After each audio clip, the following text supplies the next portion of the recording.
कपड़े धोने वाली बहू। शादी के पहले से ही विभा को कपड़े धोने का बड़ा शौक था। कभी नल के नीचे तो कभी तालाब के पास। अरे मेरी नीली वाली लुंगी नहीं दिख रही है। विभा की अम्मा, कहाँ रखी है लुंगी? अरे वो तो विभा ने परसों ही धोकर रखी थी आपकी अलमारी में, देखो वहीं होगी।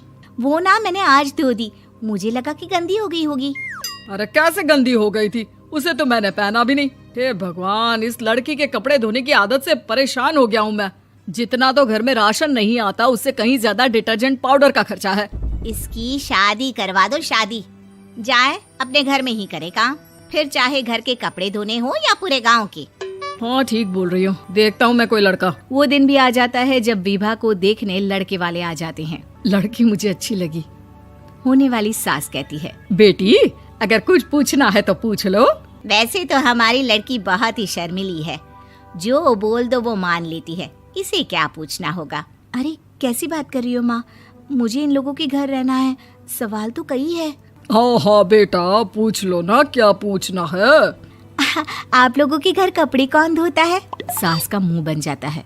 देखो, अगर तुम ये कहना चाहती हो कि तुम्हें कपड़े धोने नहीं आते तो सुन लो, कपड़े मैं ही धोती हूँ, लेकिन तुम्हारे आ जाने के बाद मैं रुमाल तक नहीं धोऊंगी। अरे चुप रहना भाग्यवान, बहू बेचारी घर आई नहीं, उसे डराना शुरू कर दिया।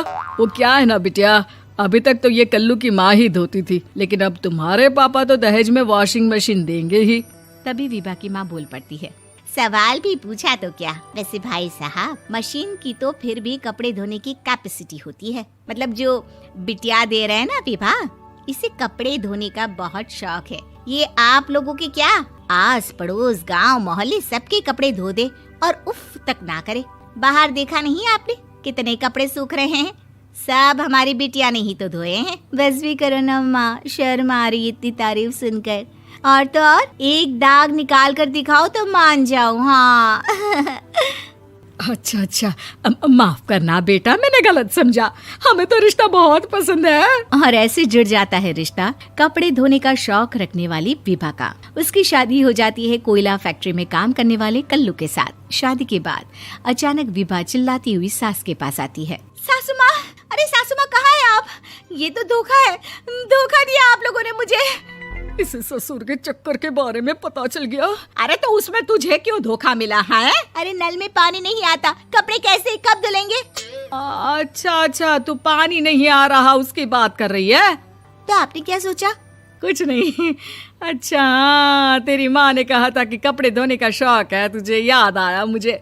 शौक बोलकर कपड़े धोने वाले मेरे जुनून को कम ना आके सासू माँ, कपड़ा धोना मेरा गुरूर है। तभी पति भी वहाँ आ जाता है। अभी मैंने इसे सनी देओल की फिल्म दिखाई है, उसी के डायलॉग मार रही है माँ। अच्छा सुन, साफ साफ बता रही हूँ, पानी सुबह 4 से 6 और शाम को 10 से 12 आता है, समझी? विभा टाइमिंग सुनकर हैरान हो जाती है। ये क्या भूतों का मोहल्ला है? सुबह 4 बजे उठकर कौन कपड़े धोता है? 4 बजे टंकी में पानी जाता है, फिर सारा दिन धोना ना, किसने मना किया?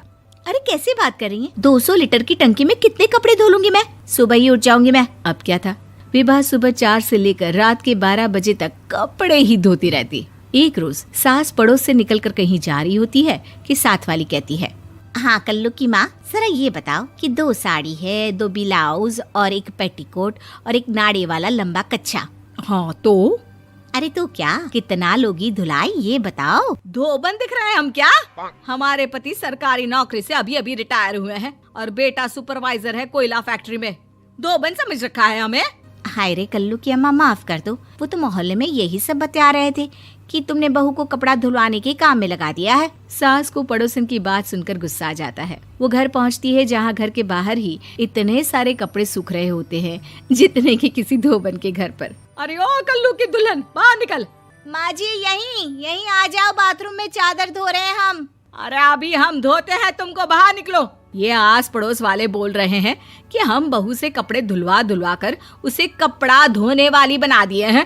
अरे छोड़ो ना माँ जी, किन लोगों की बातों में आती हो? आस पास के लोगों का तो काम ही होता है कि वो किसी तरह सास बहू को लड़ा दे। बहू सारे घर के कपड़े धोती है, ये क्या कम है? बोलिए। सास को भी लग जाता है कि वो बहू का ये सनकीपन नहीं छुड़वा सकती, इससे अच्छा है कि खुद ही चुप हो जाए।